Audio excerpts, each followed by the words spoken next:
pratiquement, on peut le dire, 2 heures de temps. Nous étions ici depuis donc 18 heures, il est maintenant 20 heures. Le temps de nous préparer pour aller directement au débat au niveau des États-Unis d'Amérique, le premier débat entre le candidat Joe Biden et le président Trump. Mais juste avant, quelques réactions de tous ceux qui nous suivent. Qu'est-ce qu'ils pensent un peu du débat d'aujourd'hui? Je ne sais pas si M. Gustave est encore là, si vous voulez certainement réagir. Nous allons aller rapidement en une petite minute. Hein. M. Anaki aussi est là. Ange Anaki, je ne sais pas si vous nous entendez, Ange. Comment allez-vous? Est-ce que vous nous entendez, M. Anaki? Oui, je vous entends. Ah bon, voilà.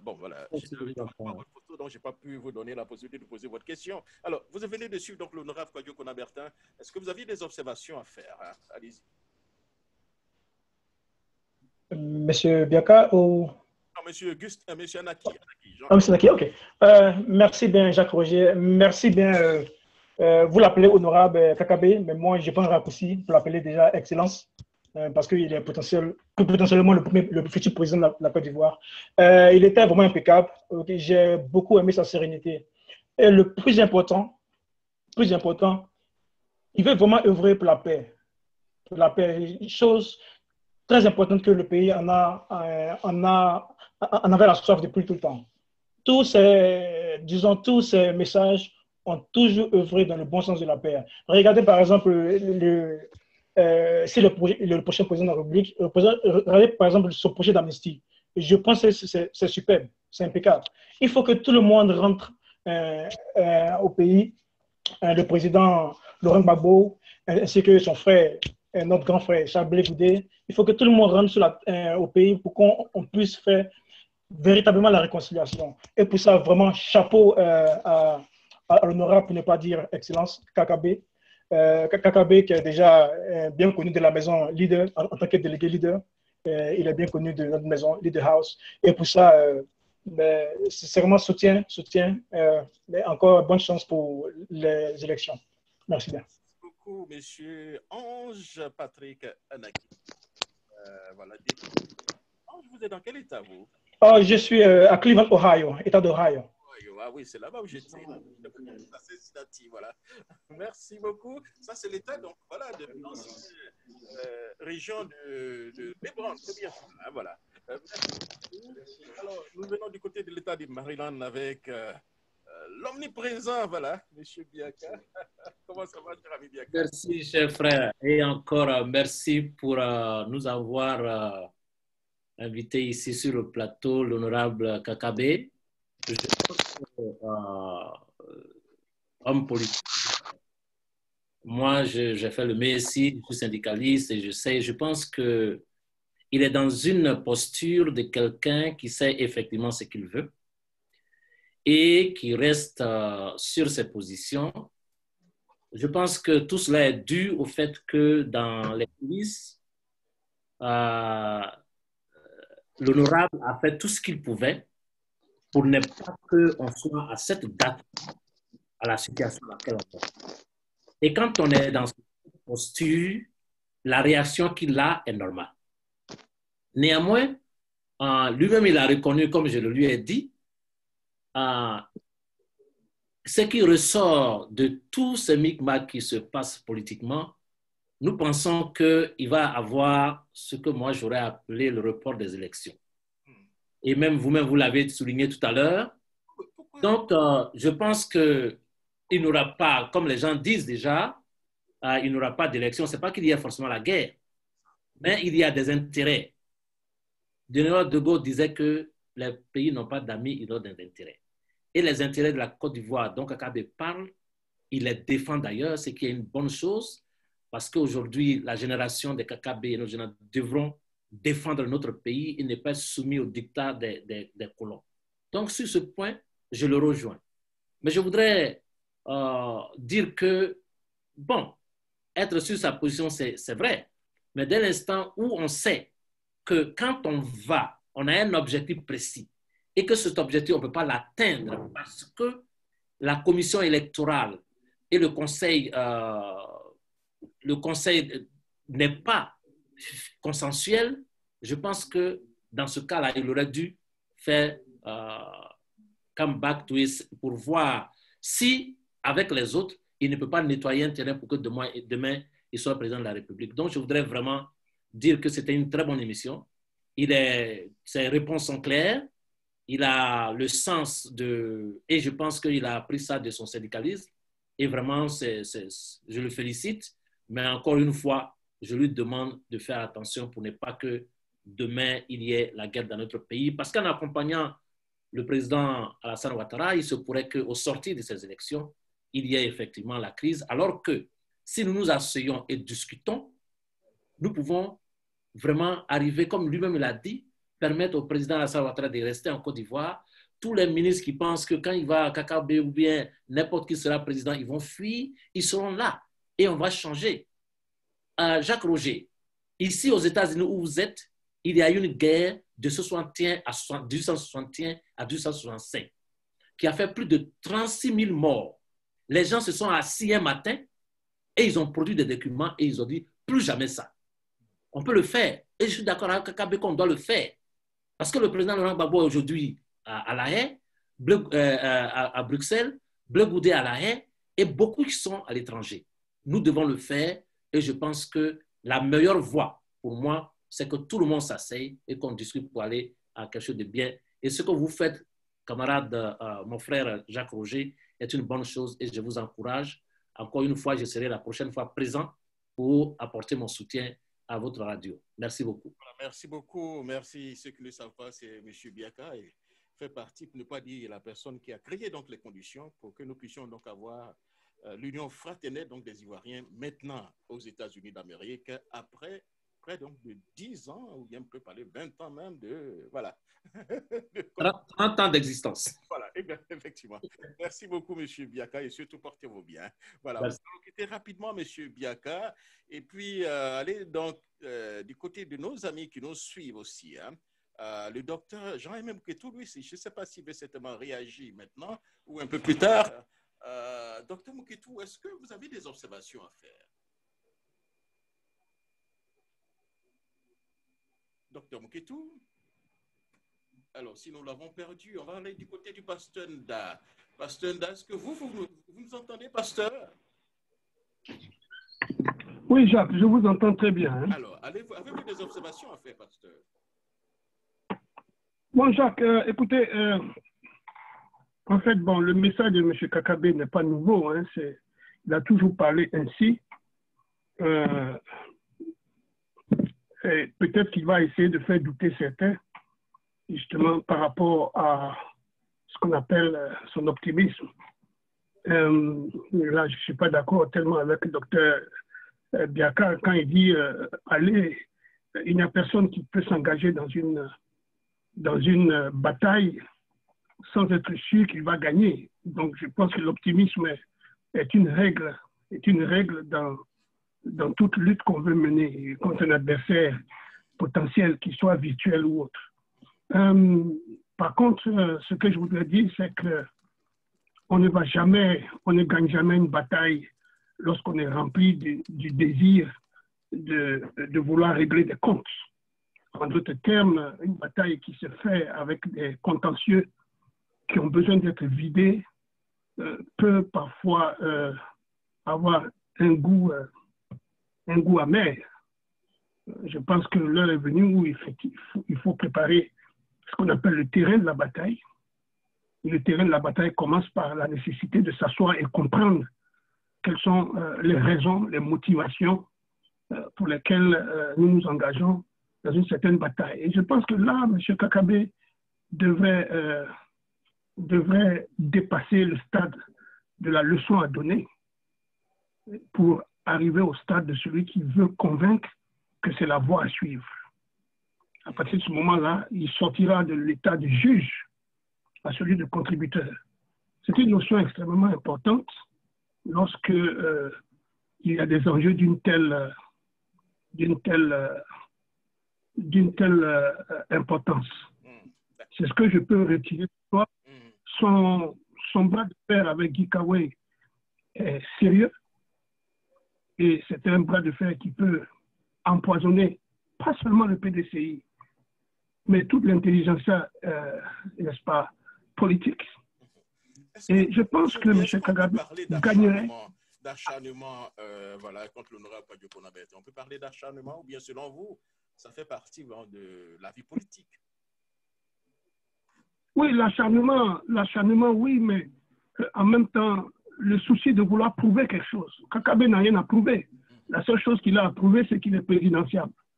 À part ça, il n'a rien à prouver. Voici quelqu'un qui est un bourlingueur de la politique ivoirienne quand même. Il a 30 ans,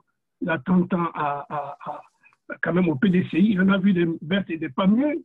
Je ne pense pas que ce soit cela qui peut l'empêcher justement à affronter l'un des Goliaths de la politique ivoirienne, à savoir s'asseoir ou forcer Gikawe à s'asseoir.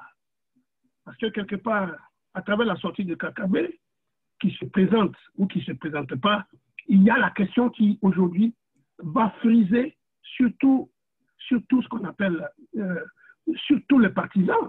Chez tous les partisans, n'est-ce pas, du PDCI, c'est que fait le PDCI par rapport à cela?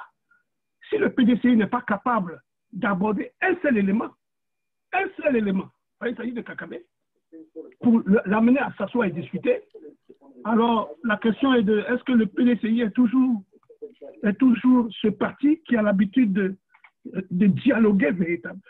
Et ça, c'est une question qui va revenir. C'est pourquoi j'ai dit il faut que Kagame mesure le poids de son engagement, qui n'est pas un poids qui l'amène à être connu ou reconnu, mais c'est un poids qui va aussi exposer les faiblesses du PDCI. Est-ce que le PDCI, en tant que parti traditionnel, habitué à certaines luttes, serait-il prêt à accepter cette étiquette qui va lui coller au dos comme un parti qui ne sait pas régler ses problèmes? Voilà, on a critiqué le FPI ici, mais il semble que le PDC est en train lui aussi d'être confronté à cette réalité. Il n'arrive pas à régler ses problèmes. Au point que ça fait tache d'huile un peu partout. Et ce n'est pas normal. Je crois que l'heure est venue où il faut que M. Gikawe commence justement à utiliser d'un peu plus de sagesse au lieu de venir avec le marteau, la trique et la fourchette et la scie pour scier tout. Non, il faut que le PDCI montre beaucoup de force en approchant Kagame pour comprendre quel est son problème. Quelqu'un qui peut avoir un problème psychologique parce que rejeté, c'est un sérieux problème. C'est un sérieux problème, Jacques. On ne rejette pas quelqu'un comme ça. Je pense qu'au-delà de la politique politicienne, il y a aussi ce qu'on appelle l'amitié. Un parti doit être capable de forger des liens forts qui font que même lorsqu'il y a des dérapages, s'il y en a, on soit capable justement de s'approcher de ceux qui dérapent et de comprendre pourquoi ils dérapent. Ce n'est pas le cas du PDCI, ce n'est pas le cas du FPI. C'est vrai, on n'a pas besoin de quelqu'un pour décider. Vous avez besoin d'un ensemble. Vous avez besoin d'un ensemble. Et dans toute lutte, vous avez besoin d'un ensemble. Seul, je pense que c'est une loi universelle, c'est une loi divine. L'unité fait la force. Je pense que c'est cela. Voilà. Et je crois qu'il faut aussi aller vers Kagame et non le convoquer à un conseil pour dire bon, tu es suspendu. Écoutez, il est suspendu. Ça ne change rien. N'est-ce pas? Mais comprendre pourquoi tu es lancé comme cela, c'est plus important. C'est plus important. Je crois que le PDCI devrait aussi apprendre des autres et de ceux qu'il considère petits. Voilà. Merci, Jacques. Merci, pasteur. J'essaie de soutenir à ce que dit le pasteur. Avec Madame Jeannette Kalegil. Madame Kalegil, allez-y pour vos observations. Bonsoir, Jacques. Bonsoir à tous les auditeurs. Donc, c'est Jeannette Kalegil, présidente de l'ONG du DEFAS, qui est une ONG de la société civile. C'est toujours agréable d'entendre Kagame. Bon, il est constant dans ce qu'il fait, dans ce qu'il dit. On se souvient encore quand Kagame parcourait toute la Côte d'Ivoire parce qu'il était déterminé par rapport à ses convictions en ce qui concerne le président Bédié et puis le PDCI. Et lorsqu'on connaît Houphouët, on reconnaît vraiment dans ses propos combien et comment il aime et il a aimé Houphouët.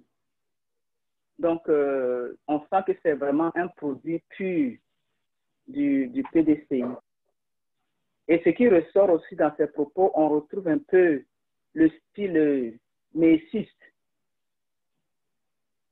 Donc, vraiment, il a beaucoup d'atouts.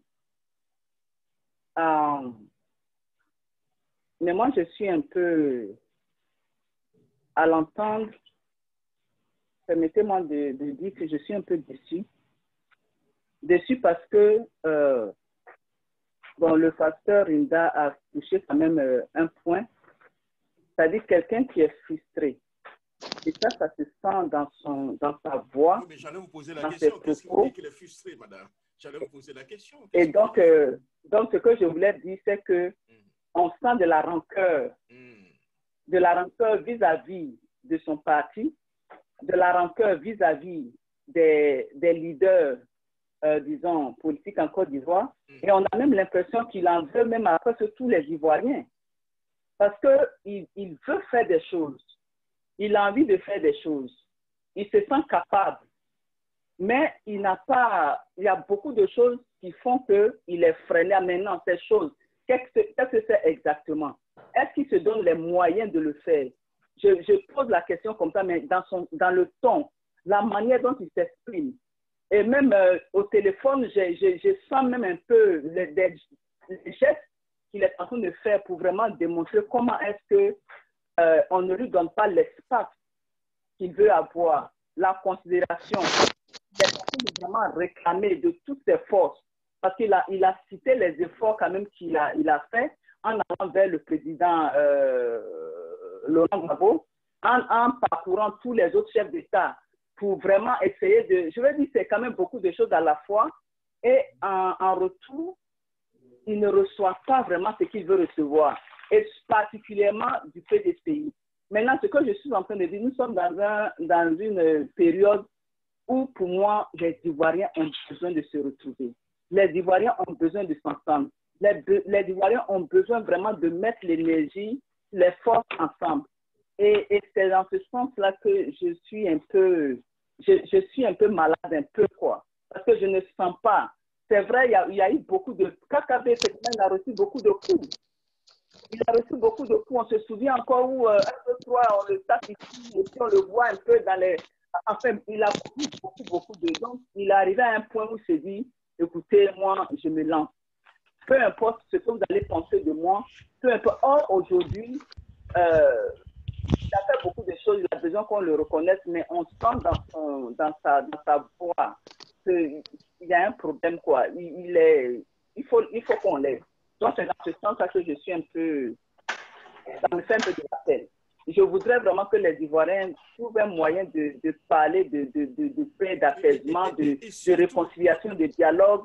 Et en ce moment-là, que quelqu'un l'écoute et que ça ne sorte pas vraiment en public comme ça et puis dans ses gestes. Et Mme Kay, surtout vous l'avez mentionné tout à l'heure, il a attiré l'attention des acteurs politiques, des Ivoiriens par rapport à ce que nous sommes en train de dire.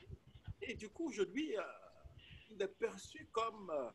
celui qui est en train de positionner M. Ouattara, celui qui est en train de créer les conditions pour que M. Ouattara ait un troisième mandat, en somme, l'égoïste est quelqu'un qui pense seulement à lui seul.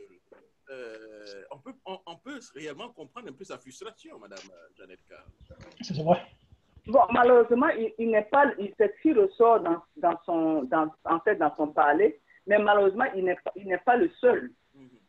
Il n'est pas le seul qui, en fait, les Ivoiriens, enfin certains leaders, sont justement en train d'exprimer. Et ce que je ne ressens pas, je n'entends pas dans le parler de nos leaders politiques, tout se résume à eux. Il m'a trahi, il m'a trompé, et puis il m'a promis. Mais pendant ce temps-là, l'Ivoirien, les enfants, les femmes, les orphelins continuent de souffrir, continuent de mourir.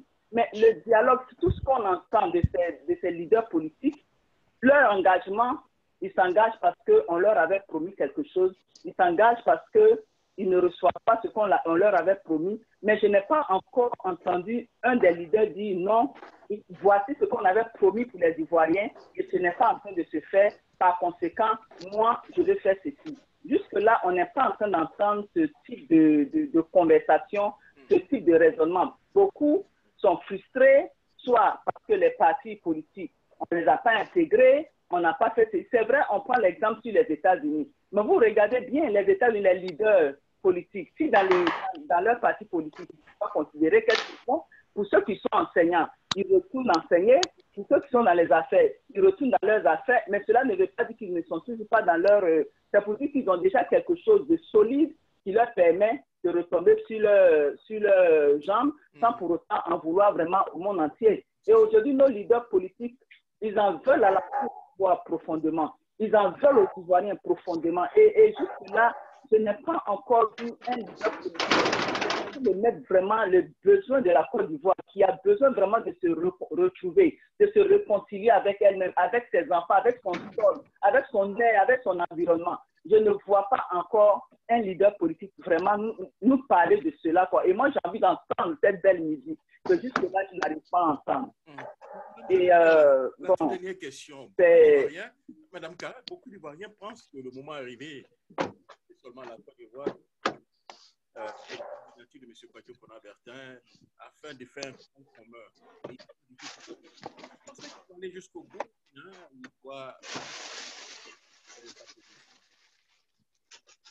En fait, c'est là où c'est intéressant parce que sa position, c'est ce que je disais tout à l'heure, il a pendant des années, il a quand même prouvé qu'il est capable, qu'il peut faire des choses. Écoutez-moi un peu, donnez-moi de l'espace. Ne serait-ce qu'un petit, donnez-moi les moyens, faites ceci. Et ça, donc là, je pense que c'est une sorte de ras-le-bol pour dire, écoutez, je suis libre de mes opinions, de mes actions.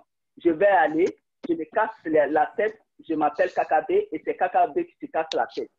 Parce que je pense qu'actuellement, j'ai l'impression qu'il y a une sorte de rupture de confiance entre, disons, ceux qui lui disent « Pourquoi est-ce que tu t'en vas ?»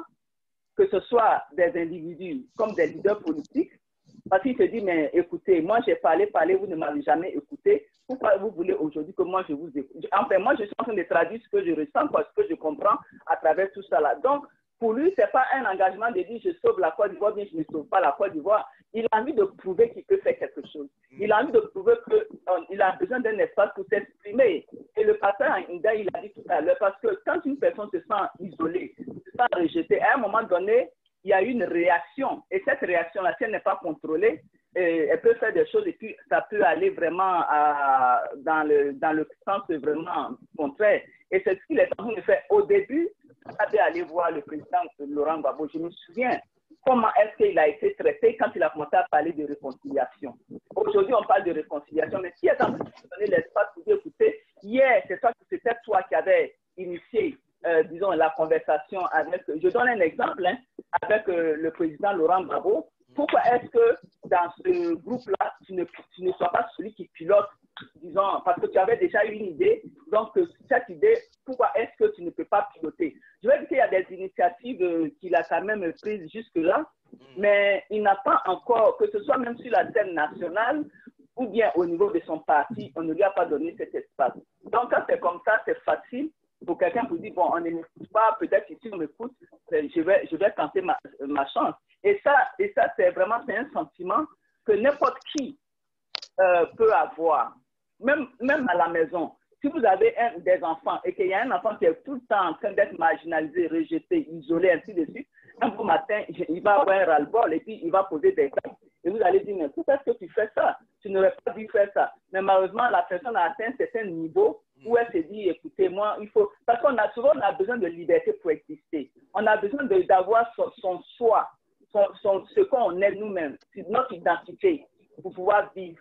Et on ne peut pas constamment en train de vivre dans l'ombre de quelque chose. À un moment donné, il faut que ça s'arrête. Et c'est ce que nous voyons même avec nos enfants. À un moment donné, de façon naturelle, les pas des parents, pour qu'on puisse maintenant prendre nous-mêmes notre destin en main. Et ça, c'est une réaction. Bon, moi, jusque-là, je n'ai pas vraiment formé de critique par rapport à sa position, si oui ou non il accompagne le président Alassane. Mais tout ce que moi je vois, c'est que actuellement, les conditions ne sont pas entièrement réunies pour que les Ivoiriens puissent aller aux élections, compte tenu du fait qu'on est à un mois, on n'entend pas, bon, où sont nos cas d'électeurs. Je veux dire, sur le plan technique, il y a des, bon, c'est vrai, il y a des pourparlers au niveau politique, mais même la faisabilité, on ne sent pas. On n'est pas en train d'inviter les Ivoiriens à venir retirer leur cas d'électeur ou bien les gens qui ont besoin des pièces d'identité. On n'est pas. Donc, pour moi, il faut vraiment que tout cela soit vraiment réuni. Et les Ivoiriens peuvent toujours s'asseoir et puis parler pour se mettre d'accord sur ne serait-ce que les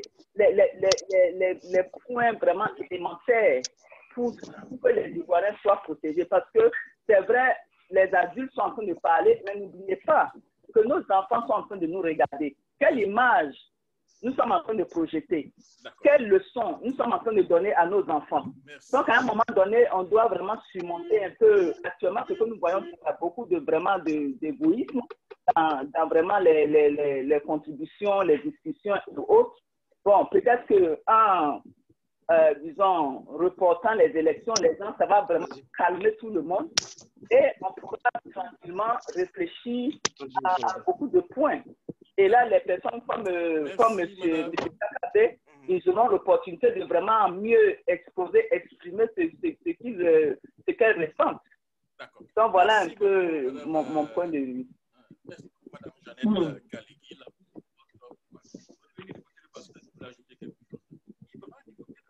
Est-ce que vous avez un point à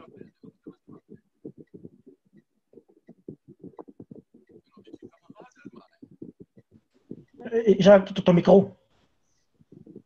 Oui. Non, oui. Voilà, ton micro, voilà. Alors, M. Camara d'Allemagne, vous entendez? Bon, je pense que nous l'avons vu.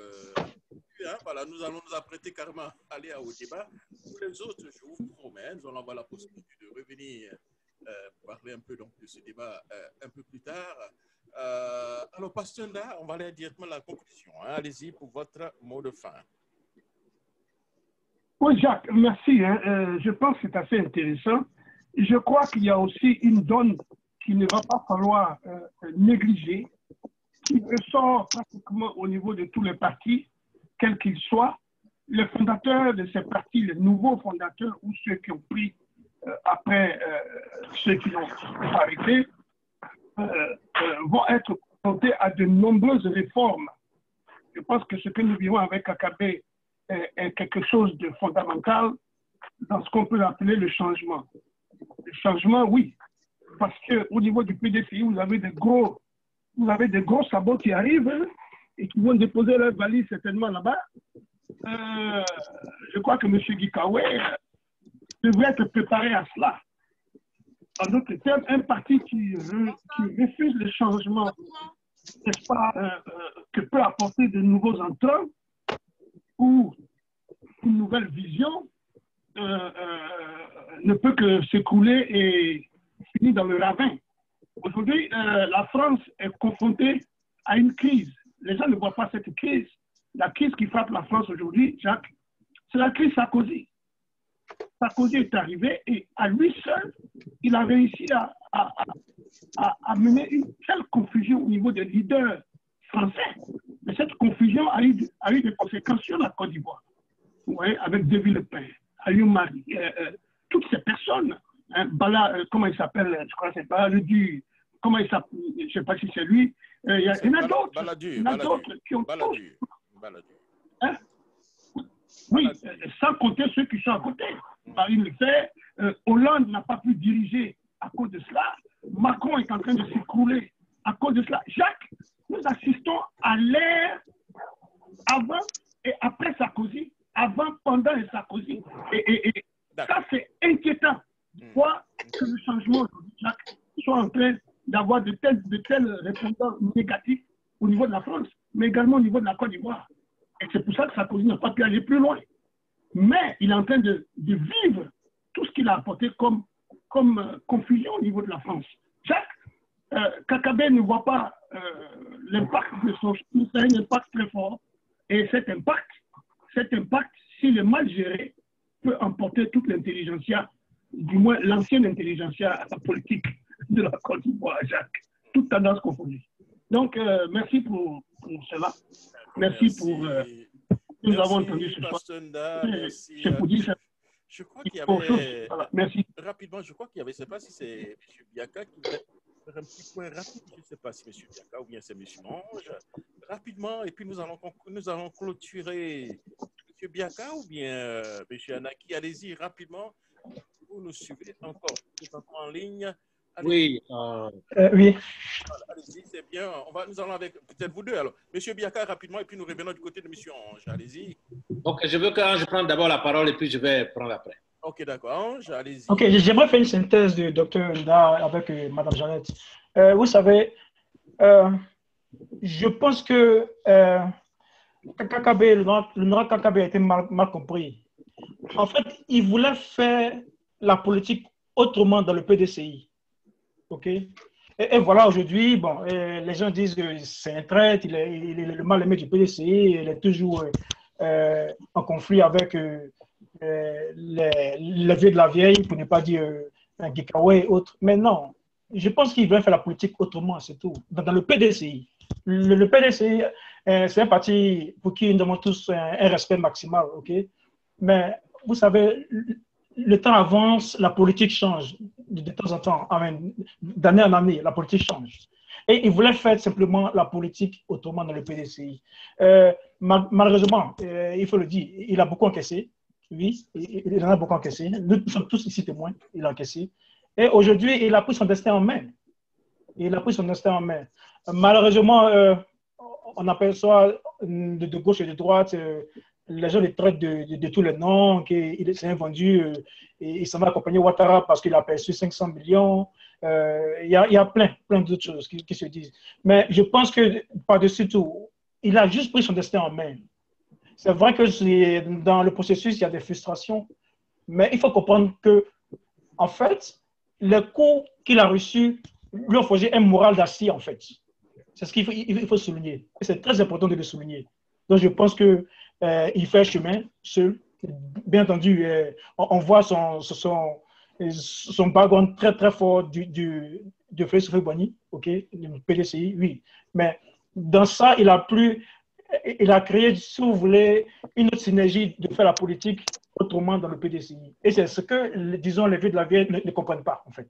D'accord. Donc, c'est un peu ça. Merci beaucoup, cher ami Anaki. Alors, M. Gustave Biaka, allez-y.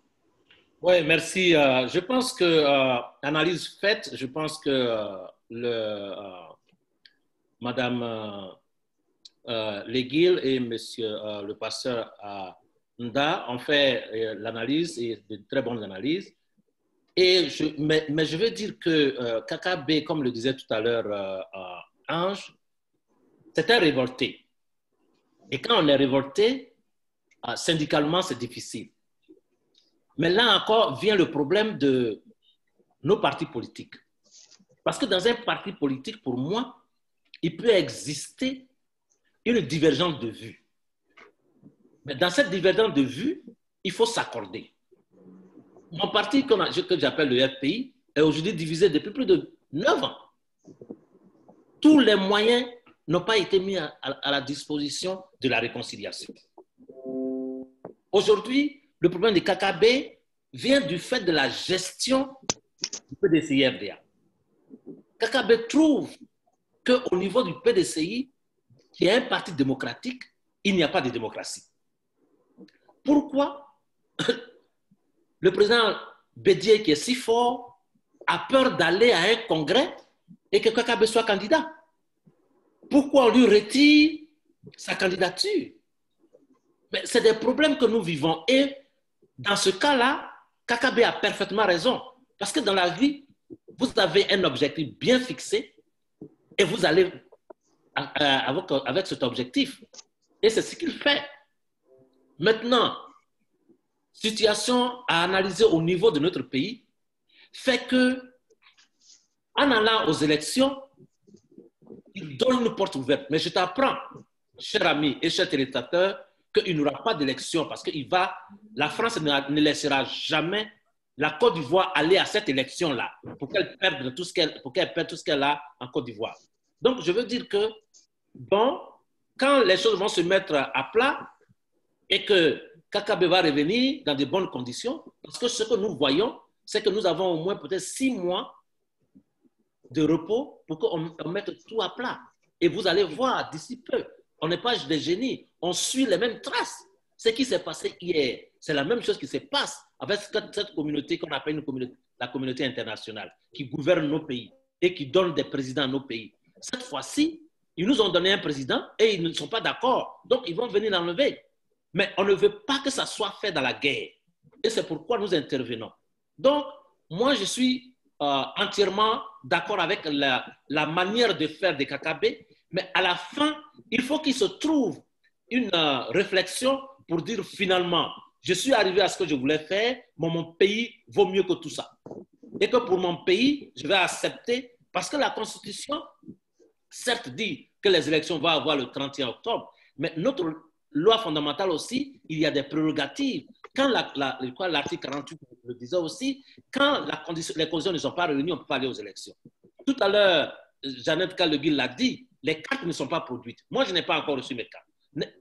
Et ces cartes-là, il faut pour aller aux élections. Donc, bientôt, chers frères, chères sœurs, on n'ira pas aux élections. Et je pense que pour nous, il faut saisir cette occasion pour qu'on s'asseye sur une même table et qu'on discute et qu'on règle définitivement la question de la commission électorale, la question du Conseil constitutionnel, parce que Jacques, vous le savez, ici aux États-Unis, la Cour suprême, les membres, les 9 juges sont nommés par des présidents. Une fois qu'ils sont à la Cour suprême, ils n'ont plus rien à voir avec le président qui les a nommés. Et c'est vers ça que nous devons aller. Et moi, dans la Constitution de la Côte d'Ivoire, j'ai un cas qui me chagrine. C'est que le président qui est élu doit choisir. En fait, nous aurions pu copier, si nous voulions, copier sur les États-Unis, être élus sur la même liste, de telle sorte que le président n'ait pas à limoger le vice-président et quoi que ce soit. Vraiment, c'était mon apport et je pense que Jacques Roger, encore une fois, merci et nous comptons sur toi pour que cette communauté aille de l'avant. Je vous remercie. Merci bien. Alors, rapidement, je crois qu'il y a encore 2 frères qui veulent. Alors, Pasteur Aka, voilà, je sais si je vais avoir des problèmes un peu plus tard. Hein. Alors, Pasteur Aka, voilà. Oui, en tout cas, M. Jacques, voilà, merci. C'est une très, très bonne émission. Vos questions avec Dr. Mekito ont été très, très, très pertinentes. Les réponses ont été justes à la valeur du candidat. Mais ce que je retiens, c'est que tout le monde parle de dialogue, qu'il faut s'asseoir. Mais qui doit créer ces conditions de dialogue? C'est le président Ouattara. Les réclamations, les revendications qui ont été posées, commission électorale, cour constitutionnelle, ce sont des problèmes qui existent depuis 2010, 2015. Et le président Ouattara n'a jamais discuté avec l'opposition. Et c'est ce qui nous amène aujourd'hui de l'opposition de ne pas aller aux élections au 31 octobre. Donc, il faut que M. Kakabe comprenne qu'il ne s'agit pas de lui en tant que tel. Il a personnalité, il a les arguments, il a le soutien. Mais tant que le gouvernement, à l'image du président Ouattara, ne s'assoit pas avec les opposants dans un dialogue national inclusif pour régler les petits problèmes de fond, je dis bien petits problèmes de fond, commission électorale, liste électorale, cour constitutionnelle, je pense qu'il serait plus sage pour lui de ne pas s'engager à une telle élection. Parce que comme je l'ai dit, il n'a pas vraiment répondu à ma question quand j'ai posé. Même si tous les Ivoiriens aillent voter pour lui, Kakabe, cette commission ne lui donnera pas vainqueur. Parce que déjà, tout est bouclé, tout est calé. Nous voyons déjà la fraude qui est en marche. Nous voyons déjà la manipulation qui est là. Je pense que vaut mieux avertir que de vouloir guérir.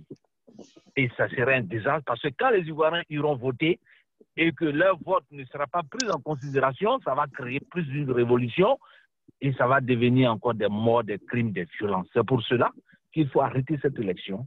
Ma prière est qu'elle soit reportée et que le président Ouattara accepte d'aller à la table pour discuter.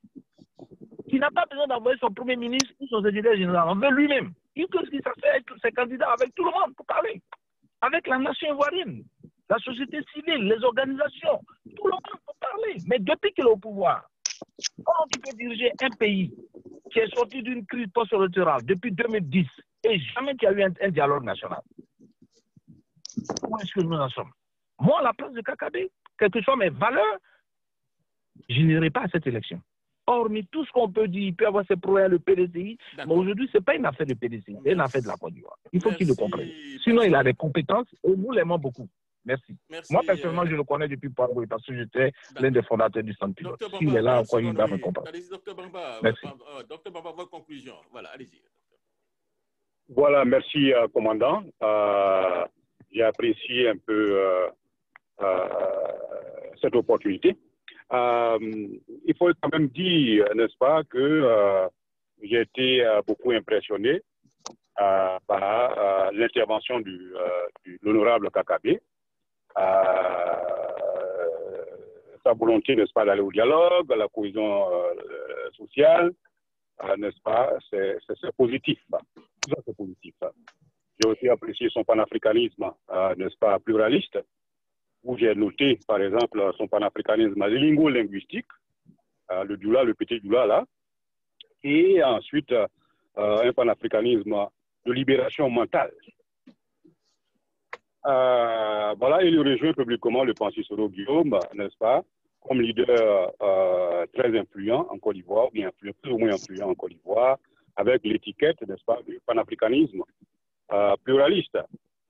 J'ai colossalement moi-même contribué, n'est-ce pas, à vendre cette idéologie à la fin du XXe siècle et aujourd'hui au XXIe siècle, au point que les leaders politiques s'en approprient.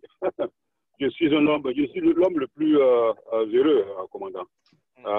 Mes activismes donc continuent autour, n'est-ce pas, de cette idéologie mirobolante. Le report de cette élection apparaît de plus en plus plausible et appréciable avec le Prado qui va compléter, bien entendu, qui pourrait compléter ces 10 ans, maintenant, hein, on le sache, et le choix, n'est-ce pas, de briguer un troisième mandat, entre guillemets, voici comment il faut expliquer ça. Il y a certains qui le vilipendent, mais voilà une première raison. Donner, d'abord, le premier, véritablement, il a un esprit, n'est-ce pas, d'équipe. C'est-à-dire que c'est quelqu'un, n'est-ce pas, qui travaille bien en équipe. Dans la mesure où lui, il avait dit, bon, écoutez, je m'en vais, mais puisqu'il est dans une équipe, une grande équipe du RHTP, l'écrasante majorité lui demande de rester, donc il a accepté. Le second point, faire mentir à ceux qui disaient qu'il mentait. Voilà le Conseil constitutionnel, avec quoi, 6 ou 7 membres, n'est-ce pas, tous ces membres-là, collectivement, viennent de lui donner raison. Donc, il peut maintenant partir tranquillement, parce que, voilà, il a quand même fait preuve, n'est-ce pas, dans ce sens-là. Donc, je finis avec ceci, commandant. Ne soyons pas surpris que le Francis Guillaume soit au final le candidat de facto du RHTP après un potentiel report des élections. Merci pour l'opportunité et bonne nuit.